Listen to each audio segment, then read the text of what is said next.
Les barques sur la plage de Sainte-Marie-de-la-Mer, un chef-d'œuvre d'élégance dont l'original m'avait ébloui au musée Van Gogh d'Amsterdam. Je rêvais de reconstituer ce tableau, mais ces barques, qui pourtant peuplaient toute la Méditerranée, n'existaient plus. L'apparition du moteur et du polyester avait rapidement entraîné l'arrêt de leur fabrication. Heureusement, j'apprends par Fred Faby, le directeur de l'Office du tourisme des Saintes, que quelques rêveurs de Bouzigues se sont chargés de les faire renaître. Ils ont créé l'Association des voiles latines qui s'est donnée pour but de les réhabiliter. Nous allions enfin pouvoir les faire venir aux Saintes et reconstituer ce tableau. Avec Fred, depuis longtemps, nous élaborons des projets pour mettre en valeur le séjour de Van Gogh aux Saintes. Un séjour qui, loin d'être anodin, marque une étape décisive dans son œuvre.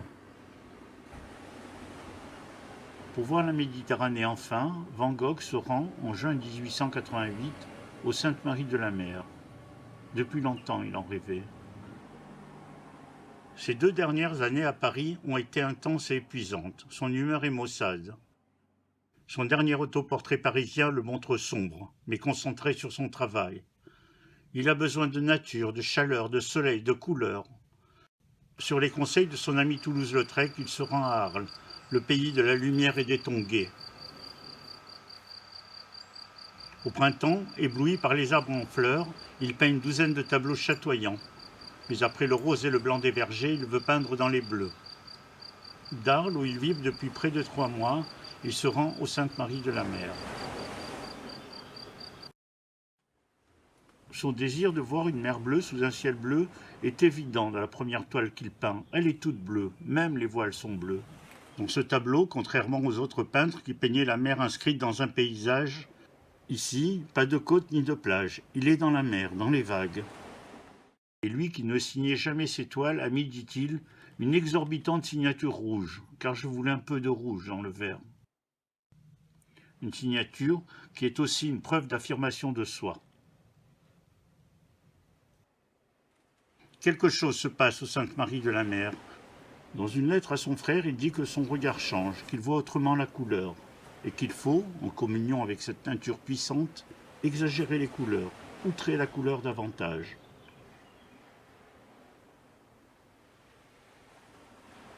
Durant cette semaine aux Saintes, il peint 3 tableaux, 2 marines, une vue du village et fait des dessins de barques, de cabanes, de plages.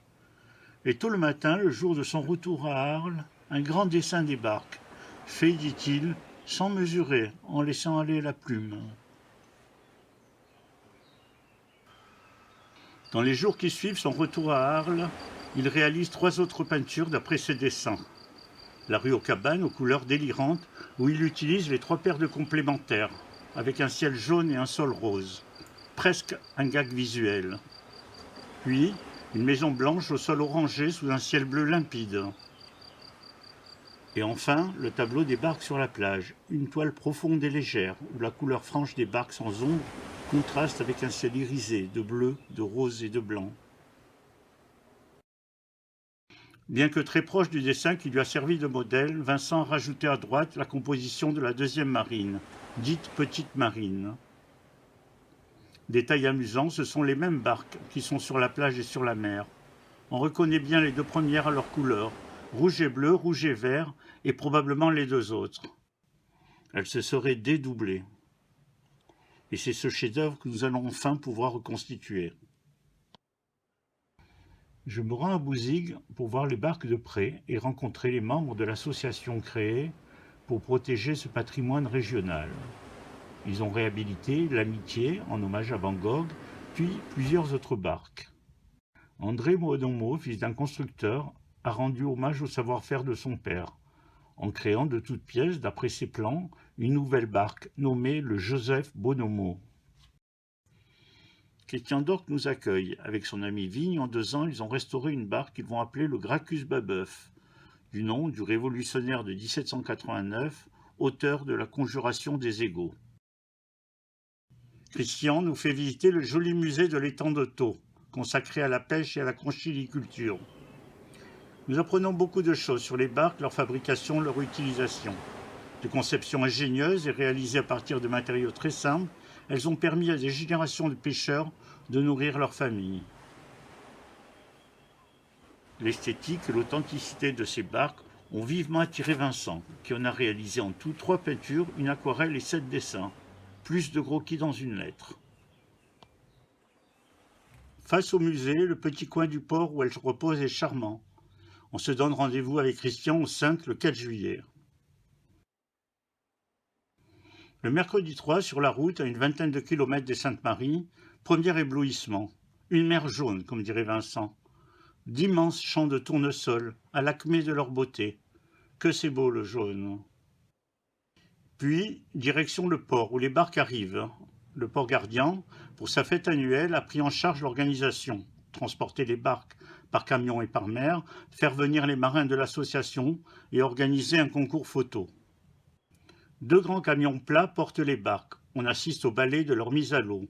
Un impressionnant portique élévateur mobile, conduit par tablette et sticker, vient récupérer la première barque. Il l'enserre, la soulève gentiment, puis la convoie jusqu'à un rail qui s'enfonce dans la mer. Elle descend doucement dans l'eau. Grand moment quand elle recommence à flotter, reprenant sa liberté marine. Le balai est le même pour les 3 autres barques. Une après l'autre, elles se balancent doucement sous l'engin, jusqu'au moment où elles sont posées sur l'eau. Pierre, le président de l'association des voiles latines, monte dans la barque. La barque est convoyée ensuite par un petit hors-bord rouge jusqu'à un ponton où Nono l'attend. Joli moment quand on les voit côte à côte danser sur l'eau. Une 4e barque arrivera par mer, convoyée par une grosse catalane. Aurélia, la réalisatrice, et Richard, le caméraman, qui prépare un documentaire pour Arte, m'attendent sur la promenade de la mer. Je leur indique le lieu d'où Vincent a peint la vue du village. Depuis 1888, le village s'est considérablement agrandi. Des maisons au premier plan cachent la vision qu'a eue Vincent. Mais on reconnaît bien l'église, avec ses murs crénelés et son clocher à peigne. Le musée Baroncelli, l'ancienne mairie, avec sa tour carrée. C'est d'ailleurs grâce aux angles de la tour et du clocher qu'on peut être sûr de l'endroit d'où Vincent l'a peinte. Nous nous rendons ensuite dans la jolie allée bordée de cabanes de gardiens, d'un ruisseau et d'une belle lagune, restée très proche des rues que Vincent a pu connaître. Elle débouche sur un bel espace où est plantée dans un décor sublime une belle croix camarguaise. Puis, Aurélia et Richard, accompagnés de Fred Fabi et de Frédéric Massoubre, le directeur de la CEMIS, se rendent sur le toit de l'église pour filmer le coucher du soleil. Le lendemain, rendez-vous à 7 heures. Francky de Bouzig s'est levé à l'aube pour amener la barque sur la plage et naviguer derrière moi pendant l'interview. Mes amis Domi et Jean-Claude, tous 2 excellents photographes, sont arrivés. On se rend au port. Tous les Bouzigois sont là. Je monte dans la barque. Petit tour dans le port. Un grand moment de bonheur. Il y a une dizaine d'années, j'avais fait une animation flash où on me voyait rentrer dans l'eau, nager, puis monter sur la barque. Du virtuel au réel. Samedi, c'est le grand jour. Les barques arrivent. Toute la bande est là. Je suis avec eux pour les remonter sur la plage. Il faut de la viande, m'a dit Christian. Je me promène ensuite avec la reproduction de l'œuvre. On compare, on déplace, on arrange les mailles, les antennes, comme dans le tableau. Un fouillis de traits qui se recoupent, dessinant des triangles, des rectangles, des losanges et des pointes qui se détachent dans le bleu du ciel. Ce n'est pas la copie exacte, mais ça le fait. Le tableau est là. Les mêmes barques, sur la même plage, à peu près à la même époque où elles ont été peintes. Non issues d'une nécessité, si ce n'est celle de se faire plaisir et de créer, ces barques expriment intensément leur dimension poétique. Pour Vincent, cette semaine passée aux Saintes-Maries a été décisive. Il écrit à son frère « Maintenant que j'ai vu la mer ici, je ressens tout à fait l'importance qu'il y a de rester dans le Midi et de sentir qu'il faut encore outrer la couleur davantage. Les choses ici ont tant de style. » Vincent, l'impressionniste, est devenu Van Gogh, le coloriste, le prince des couleurs. Les barques ne sont restées qu'1 jour et une nuit sur la plage. Marins et amateurs d'art étaient là pour les photographier et les filmer. Vincent aurait sans doute apprécié que 131 ans plus tard, on ait pu reconstituer son tableau. et d'avoir par sa peinture participé à la réhabilitation de ces barques, tellement jolies comme forme et couleur qu'on pensait à des fleurs.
C'est pas l'homme qui prend la mer, c'est la mer qui prend l'homme, et plus précisément l'artiste dans notre inspiration du jour.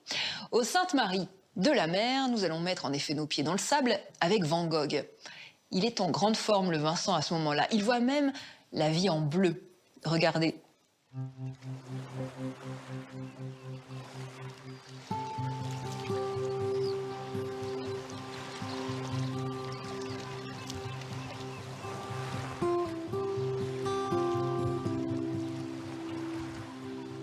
L'église, dédiée à Notre-Dame de la Mer, règne sur le village des Saintes-Maries, sur les terres et les eaux de la Camargue qui rejoignent ici la plaine agitée de la Méditerranée.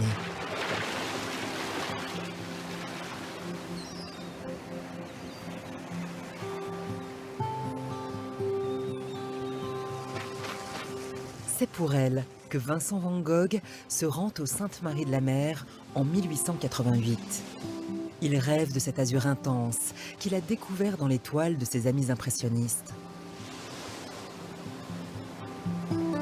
À son frère Théo, il confie sa crainte que le vent ne l'empêche de travailler. Mais il n'en est rien. Ici, tout est plus coloré. Son court séjour sera déterminant pour son œuvre. Il sent que sa peinture doit être plus excessive elle aussi, qu'il doit se moquer de la vérité des teintes, exagérer ses tons, opposer les couleurs. C'est aux Saintes qu'il libère sa palette. En s'éloignant de l'impressionnisme, il ouvre la voie à ses futurs chefs-d'œuvre.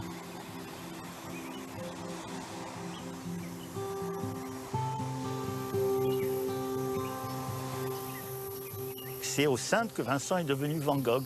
Vincent, d'ailleurs, il a toujours signé Vincent, etc. Mais le Van Gogh qui est connu, c'est le Van Gogh des tournesols, le Van Gogh des ciels étoilés, des champs de blé et tout ça. Et c'est donc ici que va se concrétiser son désir, en fait.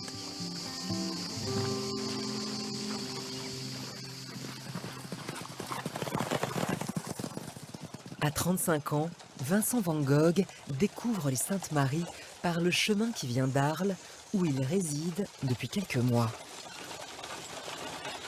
Au bout de quelque temps, la vue change. On voit avec un œil plus japonais. On sent autrement la couleur.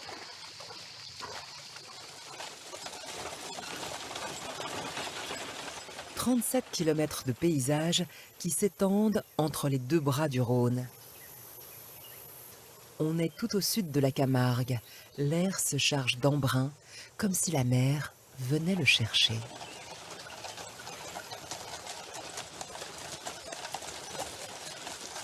Van Gogh a traversé toute la Camargue avec différents terrains, on va dire, puisqu'il y avait des terres qui étaient cultivées. À l'époque, c'était de la vigne. Ensuite, il est passé en bordure des étangs.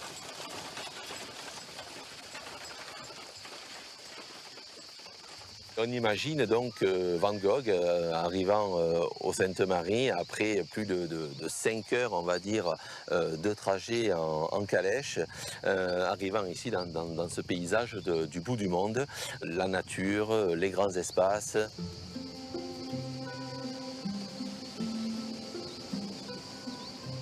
On dit de la commune des Saintes-Maries de la Mer qu'elle ressemble à une île. cerné au nord par des zones humides et au sud par un cordon littoral de plus de 20 km de plage.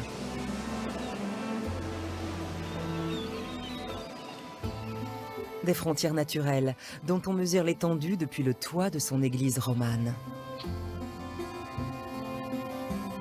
Visible à 10 km à la ronde, c'est la seule silhouette qui se détache de cet horizon plat, que Van Gogh compare à sa Hollande natale. D'emblée, il simplifie les formes. Les bâtisses se résument à des aplats de couleurs franches. Je ne crois pas qu'il ait 100 maisons dans ce village. Et encore, quelle maison!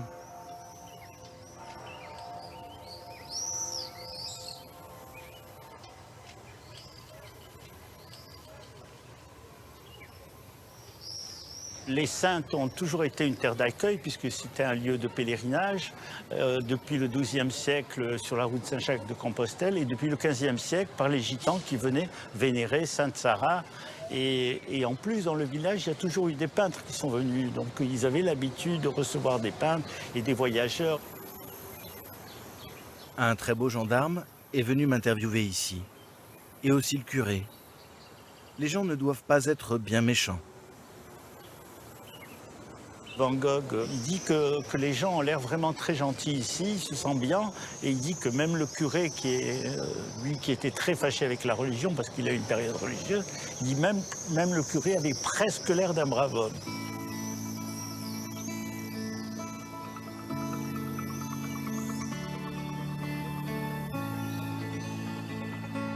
Au-delà des Saintes Maries de la Mer, il n'y a plus rien.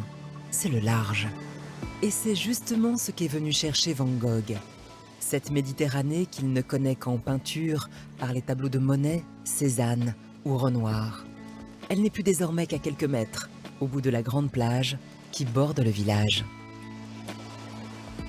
La première impression qu'il a quand même, c'est qu'il se ressent comme dans son pays natal. Il dit que c'est comme la Hollande, moins les dunes, plus le bleu. Donc il y a cette sensation aussi d'être un peu de retour chez lui, mais avec un ciel bleu. Et donc il se met sur cette plage qui est extrêmement sablonneuse et il plante son chevalet là, sur la plage, en fait sur une dune. Il y a des hautes dunes de 4-5 mètres la dune.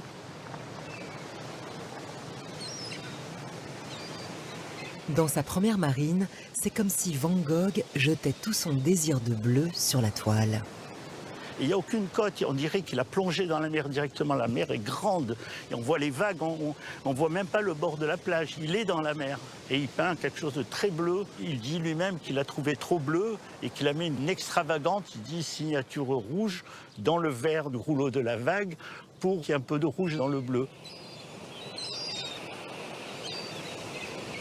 Mais il est venu ici pour éprouver cette nouvelle technique de couleur. Il veut saisir tous les contrastes des teintes qui se ressemblent. Il voit que sous le ciel du Midi, le bleu de la Méditerranée peut se faire orangé. Le lendemain ou le surlendemain, il prend une toile plus petite et il décide de faire sa deuxième marine. Et là, il fait un peu plus attention à ce qu'il fait. Il la fait pas toute bleue, au contraire, elle est beaucoup plus chatoyante. Il y a du jaune, il y a du rouge, il y a du vert, il y a des bateaux. Elle est plus expressionniste, il y a vraiment des taches jetées. On sent sa liberté et son désir de peindre vite, parce qu'il aimait peindre vite aussi. D'ailleurs, il dit à un ami, quand on te dira que c'est vite fait, tu diras qu'il faut regarder les toiles plus longtemps. Voilà.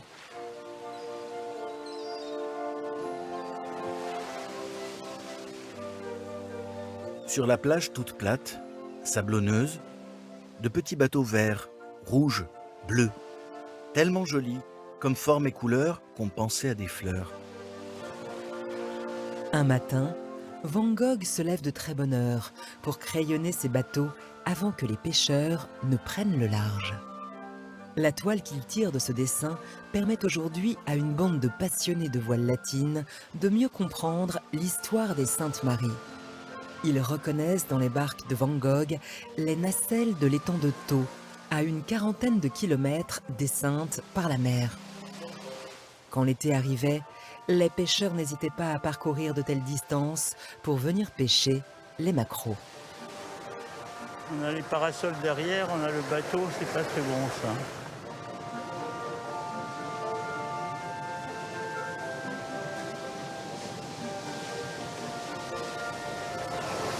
vraiment content parce qu'on a bien arrangé sur tous les... le mât et les... Comment tu appelles ça Les antennes. Et les antennes, voilà. Le mât et les antennes. Alors tu sais comment ça s'appelle, mettre une barque à la plage comme ça? Non? Amouré. Amouré, ah, c'est joli, c'est amour. Amouré, c'est le mouvement de la barque qui met son nez dans la plage. Tu sais, on est dans la plage, d'accord. Donc le nez, le mourre. Ah oui, on met le mourre dans la plage. Le pêcheur de l'étang, quand arrivait l'été, dans sa nacelle, il mettait sa femme, ses enfants, une marmite et il partait. C'était une aventure. Il se retrouvait souvent sur les plages ici où il cabanetier comme on dit. C'est-à-dire il faisait des cabanes, tout simplement. Il vivait dans la cabane tout l'été. Et le plat principal, c'était la gassao. C'est-à-dire une marmite, on met de l'eau de mer dedans et on fait bouillir le poisson, donc c'est pas mauvais en plus.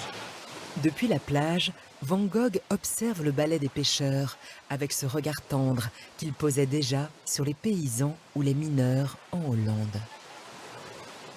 J'ai encore lu il n'y a pas très longtemps les lettres de Provence à son frangin. C'est vrai qu'il parle des barques, mais ça tient une demi-page et les pages sont petites. C'est vrai, il remarque que les hommes partaient tout seuls. Il remarque que ces barques sont fragiles. Ces petites barques, quand il fait un temps un peu fort, c'est vrai qu'on ne peut pas sortir à la mer avec, on est vite submergé. Donc ça, il le remarque rapidement. Il ne se trompe pas sur la structure de la barque, sur la manière de faire les cordages, sur la manière de se tenir sur la barque. Et Van Gogh ne s'est pas gouré. Les barques du tableau de Van Gogh étaient des barques de l'étang de Thau, et nous on dit en plus qu'elles étaient de Bouzigues. Maintenant que j'ai vu la mer ici, je ressens tout à fait l'importance qu'il y a de rester dans le Midi et de sentir qu'il faut encore outrer la couleur davantage. Sous la lumière du Midi, Van Gogh le ténébreux est rentré dans la période heureuse de sa vie. Et ces quelques jours aux Saintes lui donnent l'assurance qui lui manquait pour franchir le pas d'une peinture plus audacieuse. Dans l'ouest du village, il reste aujourd'hui une rue où l'on peut encore admirer les maisons qu'il a dessinées à l'époque. Des cabanes de pisé, avec des toits de salicorne, qui lui rappellent là encore celles de son pays natal. Les cabanes sont blanchies à la chaux, donc il y a ce blanc qui est très fort, qui est presque irisé, c'est tellement blanc qu'il y a des petites graines de sable dedans, donc ça brille au soleil. Et c'est cet ensemble de visions qu'il a eu ici, de la mer bleue, du ciel bleu, des maisons blanches, qui a affirmé quelque chose qui était déjà en lui, mais qui va s'exprimer complètement à partir des Saintes. C'est la première fois qu'il emploie le mot « outré » ou « exagéré », en nous montrant une nature différente de celle qu'il a dans sa tête. Il nous montre un autre aspect de la nature, et un aspect plus poétique, plus exaltant de la nature.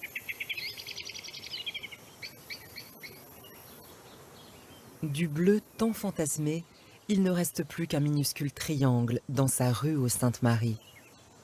Le reste est une explosion de couleurs qui dit, mieux que des mots, tout le bonheur de Van Gogh aux Saintes.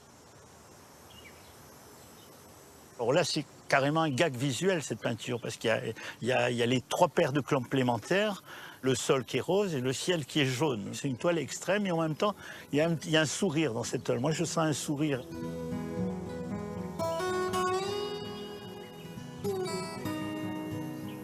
Quand il quitte les Saintes-Maries de la Mer, il est fort de tout ce qu'il a vu et tout ce qu'il a senti aussi, parce que c'est important ce qu'il a senti.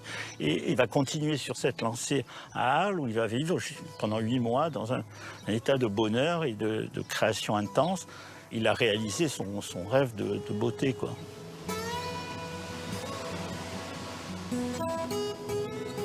En repartant, Van Gogh emporte avec lui le souvenir d'une promenade de nuit sur la plage déserte des Saintes. 4 mois plus tard, cette rêverie donne naissance à sa célèbre série des Nuits étoilées.